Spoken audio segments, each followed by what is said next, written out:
Super Rugby Saturday games. I'm back in Auckland now. I've caught up on these results that I missed. If you're looking for the Blues away to the Chiefs, I did a video separately for that game after I went to the game at the stadium. So, yeah, that's not here. But I was probably a little bit bitter as a Blues fan after that game. But they did put in a good effort. The Chiefs are well back on a roll for that game. So, yeah, it was a good game of rugby. And, yeah, I did a video on it. In the first one of the ones on the board, the Brumbies against the Lions, I did watch this game when I got back to my room down in Hamilton. I'm not sure how much I can remember about it now. I'm still a bit bleary-eyed after all the travel. Well, it's only Auckland to Hamilton, which is not that far, but with two kids in tow, it was a wee bit draining. 31 points to 20. The Brumbies get the job done over the Lions. I suppose if there was a team which really needed a win, it was the Brumbies. Things have not been going well thus far this season. It was kind of a fight to keep the season alive, and they did it. They got a result. It's not quite enough for a bonus point, but it's still a much needed win for the Lions. They're now at the bottom of the South African Conference, and the next two teams they play are the Chiefs away. I went to that one. Apparently it's a pretty tough place to go. And the Crusaders away, just in case the Chiefs away is not tough enough. I mean, the Brumbies themselves are away to the Stormers, so travelling to South Africa, they're going to be on the reverse end of this kind of fixture. But, yeah, of this little tour, the Lions probably could have used the win in this one. Not to be. For the Brumbies, it was Tristan McCaffrey, who has been in very good form. I'm not sure if he's in Michael Checker's scope for Wallabies selection, but he's been in good form. Pulu Kurandrani, who's also been in good form. Banks, we're finally starting to see a bit of what he can do.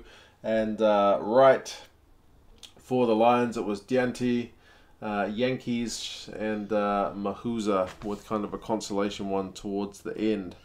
In terms of the stats, the run meters were pretty even, 428 to 457. The Lions actually had a slightly bit more possession, 55-45, and the territory was about even. But an area that Swister Brain is going to have to look at for his Lions is the defense. The Lions' tackling stats were at 68%, which is pretty low. The Brumbies with a respectable 81, which is enough to get them through here pretty comfortably in the end. 11-point win. They'll definitely take that. So, are there any teams which are quite dead and buried? Not quite yet, I suppose. There's teams who are flirting with it at the moment. The Brumbies have bought themselves a bit more time with that one. And as I said, things are going to get from tough to tougher for the Lions. So, we will see what they can do next week. Speaking of seeing what they can do next week, the Sharks, honestly, what is up with the Sharks? They're either so good or so bad. They are so frustrating to pick forth with Super Brew. I cannot believe the Sharks. I mean, I should have known. The fact that they were good last week means they're probably going to be terrible this week. They were great last week. 51 points to 17. The Jaguares have beaten them over in Durban. I've only seen 10 minutes of highlights just now. I did not watch the game. It was on in the middle of the night. But 51 points to 17. A lot of tries. For the Jaguares, it was Kubeli. And the commentator likes to call him Kubili. I know my pronunciation is definitely far from perfect with a lot of the guys, but Kubili. He seemed to be in everything, actually. Matera, who was on fire, had 2 tries. He set up tries as well. He just seemed to be in top form. Orlando got a hat-trick, including one, which was just one of those ones where the team took it back over their own line, and all he had to do was put his hands on it. That counted for a try. Good spotting by the officials. And Moroni got the other one. For the Sharks, it was one to Hiron Andrews and one to Fussy. So, Yeah, big bonus point win for the Jaguares. The Jaguares are now in a playoff position with this bonus point win. It was only a few weeks ago that they were looking kind of in that dead and buried territory, but not to be. It only takes a couple of wins at the moment. Like somebody mentioned it in one of the commentary streams I was looking at, that even all the teams at the bottom are only a good little run, like only 2 or 3 wins away from a playoff spot. So yeah, nobody's quite out of it yet. But as I said, a few teams are kind of flirting with it as other teams do start to pull away. In terms of the stats for this one, the Sharks actually had more run meters by about 200. They had more possession, 65%, more territory, pretty similar tackling percentages. This is probably a key one for the Jaguares because that has really shorn up. Their defense was at 86%. They tackled their tackling, sorry, 86%, 139 tackles. The Sharks only made 67, and the tackling percentage was 80, which is like okay. But from what I have seen, the 10 minutes when the Sharks switched off, boy, did they switch off. It was like calamitous stuff. So yeah, pretty hair-pulling stuff for the Sharks coach, Rob Dupria. Conceded double the penalties of the Jaguares as well. So I guess if there's 2 areas that the Jaguares really had to work on, it was their defense and their discipline. Do both of those, and they've gotten 2 wins in a row. So what can I say?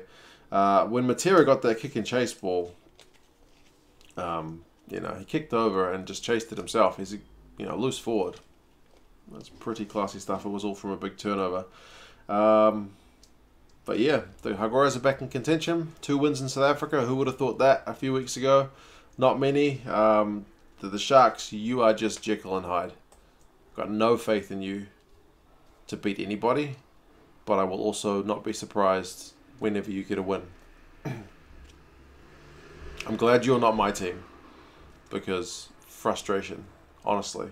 I feel frustrated and I'm not even a Sharks fan. I do like the Sharks, but they're not like my Blues. But still, man. Good effort, Jaguares. Very top stuff. They get a much earned bye after this one. The Sharks will host the Reds, so a chance for them to bounce back in that one. And the last one was the Bulls beating the Reds in a kind of predictable result compared to, I guess, some of the other ones, especially that Sharks game. 32 points to 17 for the Bulls. It was Trista Kuboka, Van Staden, Pollard, Liebenberg, and Stickling. And for the Reds, it was just the 2 to Karevi. Now, the Bulls are now top in South Africa, which just is the nature of that conference at the moment. The Lions were at top not that long ago. They're now bottom. The Jaguares were dead and buried. They're now in a playoff spot. The Sharks are kind of in the middle. The Bulls have gone back top. It's just all over the place. The Bulls are another one that you're still not quite sure who's going to turn up, but not as badly as the Sharks. Nobody does it like the Sharks. This seemed to be a pretty efficient, from what I've seen, again, its highlights, forward-dominated performance from the Bulls. It's a bonus point win. And it's really nice to see some of their big names back. Haaland looked to be in good form from what I have seen. Ordendal, who did play last week as well from memory. Sneeman, great to have him back. Yeah, Pollard, of course. Jesse Creel. Lots of guys back, and it seemed to be doing really good things for them. They dominated the stats. 666 run meters compared to 228 is a lot of difference. Interestingly, though, possession was 50-50, so the Bulls doing kind of 3 times as much with the ball, despite it being pretty evenly distributed.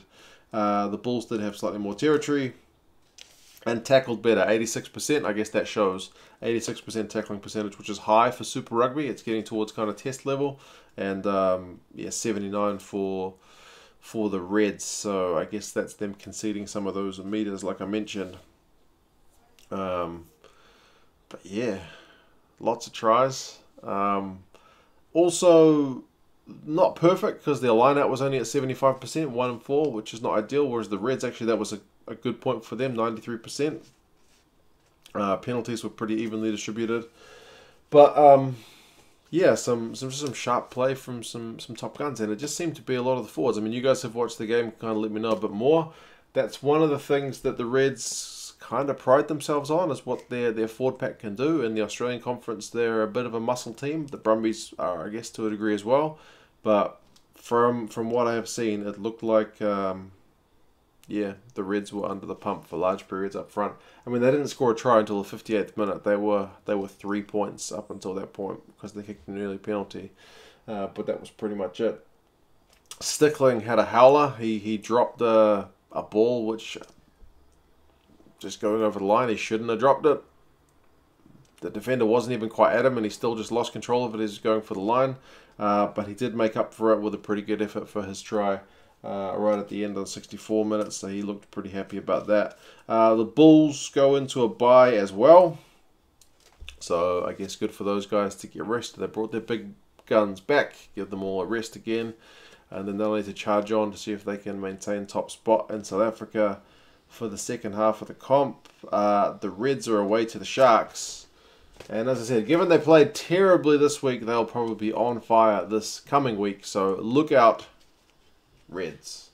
You may be in for a bit of a rough time. We will see. So yeah, those are the games I watched. Yeah, back from Hamilton, wee bit tired. Actually found out one of my mates, who I knew in China, American guy, he died not long ago, so bit down about that, to be fair, if it shows in the video. Sorry about that. But yeah, apparently he had an ear infection and didn't get it treated enough. It spread to his brain. So get your ears checked if you get ear infections, because that's not pleasant to be dying when you're 35 years old. But yeah, bit of a downer. Blues lost. Jaguares won. Good news. Brumbies still alive. Bulls kind of back to winning ways. I should have grabbed myself a Chiefs flag when I was at the game. I forgot to get myself a Chiefs flag. Pretty bummed about that as well. But hey, it was a good trip. It was nice for me to go down to FMG Stadium down in the Waikato. Had a very good time. Kids had a good time. They've got an awesome playground there that my son just didn't want to leave. So yeah, maybe I'll be back at some point. But yeah, for these other games, as I said, I haven't seen the last two in full, so do let me know. And yeah, I'll talk to you guys again soon. See you later.